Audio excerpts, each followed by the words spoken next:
La description d'une vidéo est une chose essentielle car elle peut t'aider à gagner plus de vues, de watch time et d'abonnés. Alors certes, cela n'a pas le même poids que ta miniature, ton titre ou ton intro, mais faire une bonne description reste nécessaire pour les petites chaînes. Et tu gagneras quelques clics supplémentaires. C'est pourquoi dans cette vidéo, je vais te faire un tuto complet sur le sujet et je te donnerai une trame claire pour rédiger une description optimisée et de qualité. Enfin, je t'expliquerai comment le faire plus rapidement et les erreurs majeures à éviter. C'est parti! Alors pourquoi la description d'une vidéo est si importante? Il y a deux raisons. Tout d'abord car elle joue un rôle dans le SEO et la qualité de ton référencement. YouTube scanne toujours les descriptions pour en ressortir les principaux mots-clés. Et aussi car la première partie d'une description s'affiche en recherche YouTube et cela peut changer le comportement du spectateur pour choisir ta vidéo. YouTube nous donne 5000 caractères pour rédiger une description au top, ce qui te donne environ 1000 mots. Mais en réalité, il est très rare de voir une description de vidéo utilisant tout cet espace. On est plutôt sur une utilisation de la moitié, voire moins, ce qui est largement suffisant à mon sens. Et quelles sont les bonnes pratiques? Déjà, tu dois comprendre qu'il y a deux niveaux d'affichage. Ce qui s'affiche sur la page d'accueil ou sous la première vidéo en première intention, et le reste que l'on peut voir en dessous si tu cliques sur « Afficher plus ». Pour la première partie, avec ce qui s'affiche par défaut, il s'agit environ de 100 à 110 caractères. Alors j'ai vérifié sur la page d'accueil sur plusieurs vidéos comme tu peux le voir. C'est donc ces premiers caractères de ta description qui ont le plus d'impact vis-à-vis de tes spectateurs et aussi pour le référencement de tes vidéos. D'ailleurs n'oublie pas que le tri par défaut de la recherche YouTube est basé sur la pertinence. Cela inclut les mots-clés. Si je prends l'exemple d'une de mes vidéos, c'est sur cette partie-là que tu dois rédiger une ou deux phrases facilement compréhensibles et naturelles en lien avec ton sujet de vidéo, et en y insérant les mots-clés principaux de ta vidéo sur lesquels tu souhaites être référencé. En faisant cela, tu te donnes une chance supplémentaire d'avoir une vidéo plus performante. Voilà pour la partie visible de l'iceberg. Alors avant de passer à la face cachée de l'iceberg, c'est-à-dire tout le reste de la description, n'hésite pas à me laisser un petit like, c'est une petite action pour toi qui aidera à la portée de cette vidéo. Merci d'avance. Maintenant, qu'en est-il du reste de la description quand on clique sur « Afficher plus ». Je classe cela en 8 parties potentielles en plus des 100 premiers caractères dont je viens de te parler. Et ces 8 blocs ne sont pas tous obligatoires, c'est à toi de définir tes besoins plus tu avances sur YouTube.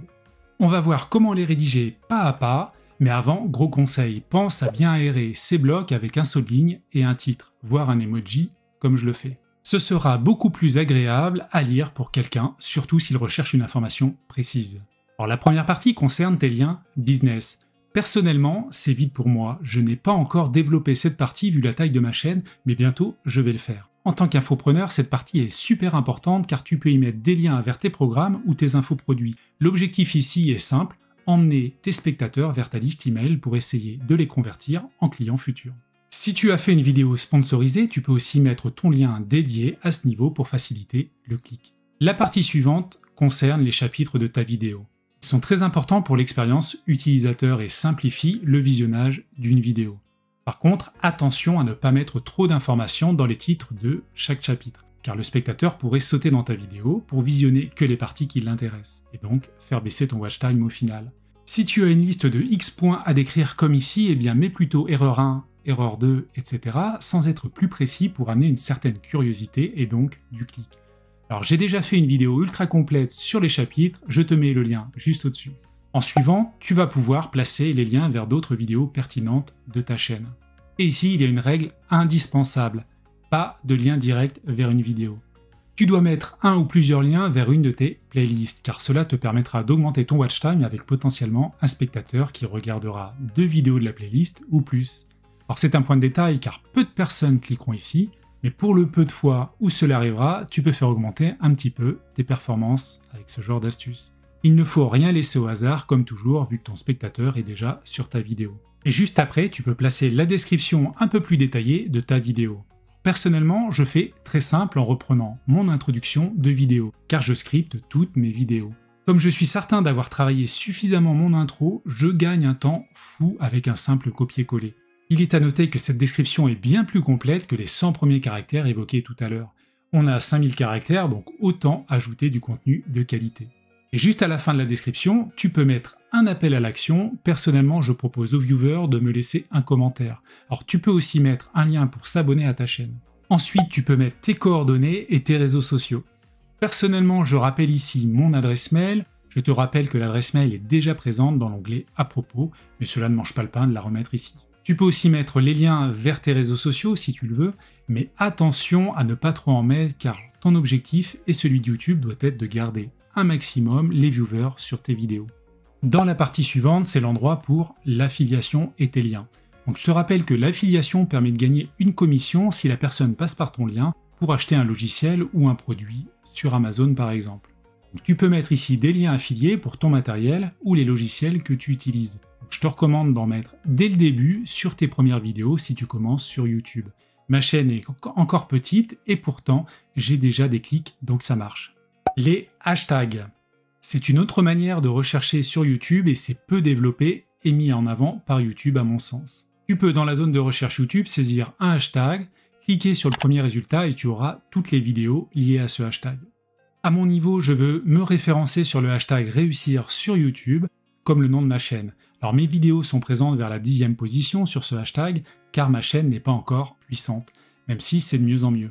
Donc dans ta description, mets 4 ou 5 hashtags max, il ne faut pas trop en mettre, et seuls les 3 premiers s'afficheront sous ta vidéo. Alors si cela t'intéresse, j'ai déjà fait une vidéo très détaillée sur le sujet, donc n'hésite pas à aller la voir juste après.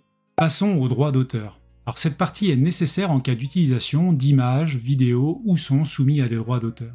Quand tu télécharges des éléments libres de droit et gratuits, tu as deux possibilités. Soit tu n'as rien à faire, ce qui est le mieux bien sûr, soit il y a ce que l'on appelle une attribution requise. Et même dans ce cas, si c'est gratuit, tu dois mettre une mention pour préciser l'origine. Alors c'est le cas quand je prends des musiques sur bensoon.com, comme ici, donc n'oublie pas ce point car tu pourras avoir des problèmes si tu l'oublies. Donc je te rappelle les parties de la description. Tout d'abord, le rappel du titre avec les mots-clés dans les 100 premiers caractères, c'est la priorité, j'insiste encore là-dessus pour ton référencement. Des liens d'infoproduits, les chapitres de la vidéo, les meilleures playlists de ta chaîne, la description complète de ta vidéo avec plein de mots-clés, des appels à l'action pour commenter ta vidéo, s'abonner à ta chaîne, etc., tes contacts et coordonnées, les liens d'affiliation, les hashtags, et enfin les attributions pour les droits d'auteur si nécessaire. Pour mettre en place tout cela, il faut que tu prépares une trame par défaut. Tu peux le faire dans le menu paramètres, puis paramètres de mise en ligne par défaut. Grâce à cela, tu gagneras énormément de temps lors de la publication de tes vidéos. Et si cela t'intéresse, je t'ai mis dans la description un lien pour récupérer la trame que j'utilise et que tu pourras adapter à tes propres besoins. Enfin, il y a des erreurs à connaître et surtout éviter. Le tag stuffing ou bourrage de mots-clés. Alors c'est une technique SEO interdite assimilée à du spam. Tu dois éviter trop de mots-clés en début de description. Il faut que cela reste naturel bien entendu. Et éviter des choses comme cela en fin de description. Je le vois trop souvent et ce n'est pas du tout une bonne idée. Inclure des tonnes de liens externes car il faut que tu gardes ton audience un maximum sur YouTube. Faire une description avec plein de fautes d'orthographe, c'est du bon sens mais c'est important de le rappeler. Et enfin, faire une description illisible, sans espace et sans soigner la structure visuelle. Pour cela, saute des espaces, mets des emojis, de la couleur, etc. comme je te l'ai déjà dit. La description de tes vidéos est vraiment un atout supplémentaire pour ta chaîne, mais ce n'est pas l'élément le plus important comme je te l'ai dit tout à l'heure. Donc maintenant, si tu veux vraiment faire exploser ta chaîne, alors clique ici pour découvrir les 2 plus grands secrets de l'algorithme YouTube. C'est du lourd à ne pas rater, donc à tout de suite de l'autre côté.